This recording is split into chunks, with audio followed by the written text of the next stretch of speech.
மகேந்திரவாடி ஏரி அருகே சேதமடைந்த நிலையில் உள்ள தரைப்பாலத்தை அகற்றிவிட்டு புதிய பாலம் கட்ட வேண்டும் என்று பொதுமக்கள் கோரிக்கை விடுத்துள்ளனர். ராணிப்பேட்டை மாவட்டம் மகேந்திரவாடி ஏரியின் கடைவாசல் பகுதியில் சுமார் 50 ஆண்டுகளுக்கு முன்பு கட்டப்பட்ட தரைப்பாலம் உள்ளது. இந்நிலையில் கடந்த 2021ஆம் ஆண்டு ஏரி நிரம்பி உபரி நீர் வெளியேறிய போது பாலத்தின் கிழக்கு பகுதி உடைந்து சேதமடைந்தது. சுமார் 30க்கும் மேற்பட்ட கிராமங்களை இணைக்கும் இந்த தரைப்பாலத்தை அகற்றிவிட்டு புதிய பாலம் கட்டித்தர வேண்டும் என்று மாவட்ட நிர்வாகத்திற்கு பொதுமக்கள் கோரிக்கை வைத்தனர்.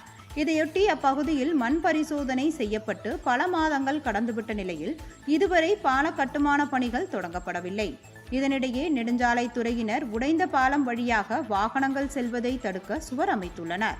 இந்த சுவரால் இரவு வேளைகளில் விபத்து ஏற்பட வாய்ப்புள்ளதாக வாகன ஓட்டிகள் கூறுகின்றனர். எனவே சேதமடைந்த தரைப்பாலத்தை முழுமையாக அகற்றிவிட்டு புதிய பாலம் கட்ட வேண்டும் என்று அரசுக்கு பொதுமக்கள் கோரிக்கை விடுத்துள்ளனர்.